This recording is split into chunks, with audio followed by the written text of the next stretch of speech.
നമുക്കൊരു ഒരു മോനുണ്ടായി. ഈ മകനെയും മകളെയും നമ്മൾ പഠിപ്പിക്കുക ഭയങ്കര ആവേശമാണ് നമുക്ക്. എൻ്റെ കുട്ടി വലിയ സ്ഥാനത്തെത്തണം എന്നുള്ള വലിയ ആഗ്രഹമാണ് നമുക്കുള്ളത്. അങ്ങനെ ഈ കുട്ടിനെ പഠിപ്പിച്ച് വളർത്തി നല്ല ഫീസ് കൊടുത്ത് മുന്തിയ സ്ഥലത്ത് തന്നെ പഠിപ്പിച്ച് SSLC കഴിഞ്ഞതിന് ശേഷം പിന്നെ ഡിഗ്രിക്ക് നല്ല സ്ഥലത്ത് വീണ്ടും കൊണ്ടുപോയി ചേർത്തി. അങ്ങനെ നല്ല ഉന്നത വിദ്യാഭ്യാസം തന്നെ കുട്ടിക്ക് കൊടുത്ത്. നമ്മളെ പ്രതീക്ഷ എന്താ? അങ്ങനെ ആ കുട്ടിനെ പഠിപ്പിച്ച് വലുതാക്കി നല്ലൊരു സമയം വരുമ്പോൾ നല്ലൊരു പുതിയാപ്പൾക്ക് ഏൽപ്പിച്ച് നല്ലൊരു കുടുംബജീവിതത്തിലേക്ക് ആ കുട്ടിനെ ആക്കി കൊടുക്കണം. അങ്ങനെ അവർ നല്ലൊരു കുടുംബജീവിതം നയിക്കുന്നത് കാണണമെന്നുള്ള ആഗ്രഹത്തിലാണ് വാപ്പി ഉമ്മയുള്ളത്.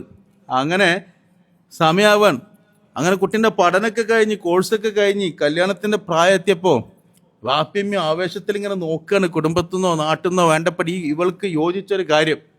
അങ്ങനെ നല്ലൊരു കാര്യം കിട്ടിയിട്ട് മോളോട് വന്നിട്ട് പറയും, മോളെ നല്ലൊരു കാര്യമുണ്ട്, നമുക്ക് നോക്കല്ലേ എന്ന് ചോദിച്ചപ്പോൾ വലിയ വിദ്യാഭ്യാസമുള്ള മോള് പറയാണ്, don't worry about my marriage. എൻ്റെ കല്യാണവുമായി ബന്ധപ്പെട്ടിട്ട് നിങ്ങൾ എന്താണ്ട വിഷമിക്കേണ്ട ആവശ്യമില്ല. ഓൾറെഡി ഐ ഹാവ് ഫൗണ്ട്, ഞാൻ തന്നെ കണ്ടെത്തിയിട്ടുണ്ട് ആളെ. കണ്ടോ, എ ഗുഡ് മാൻ, നല്ലൊരാളെ ഞാൻ തന്നെ കണ്ടെത്തി. നിങ്ങൾ എന്താണ്ട അതിൻ്റെ പിന്നിൽ ഇടങ്ങാറാവണ്ട. വാപ്പൻ്റെ മുന്നിൽ ഹൃദയം കാളുകയാണ്. പടച്ചോനെ, നമ്മൾ ഇത്രയും ആഗ്രഹിച്ച് ഈ കുട്ടിനെ പഠിപ്പിച്ച് ഉഷാറാക്കിയിട്ട് നല്ലൊരു പുതിയാപ്പളിനെ കൊടുക്കാൻ ആഗ്രഹിച്ചപ്പോൾ നമ്മളാരും അറിയാതെ ഓലെന്നെ എന്തായിട്ടുണ്ട് കണ്ടുവച്ചിട്ടുണ്ട് ഒരു കാര്യം. അവിടെയാണ് ഈ വാപ്പൻ്റെ ഉമ്മൻ്റെയും കൽബിലൊരു വിഷമം കുടുങ്ങിപ്പോയാൽ ആ വൈവാഹിക ജീവിതത്തിനെ അത് ബാധിക്കുമോ? ഈ കാലഘട്ടത്തിലെ മക്കളത് ചിന്തിക്കേണ്ടതാണ്.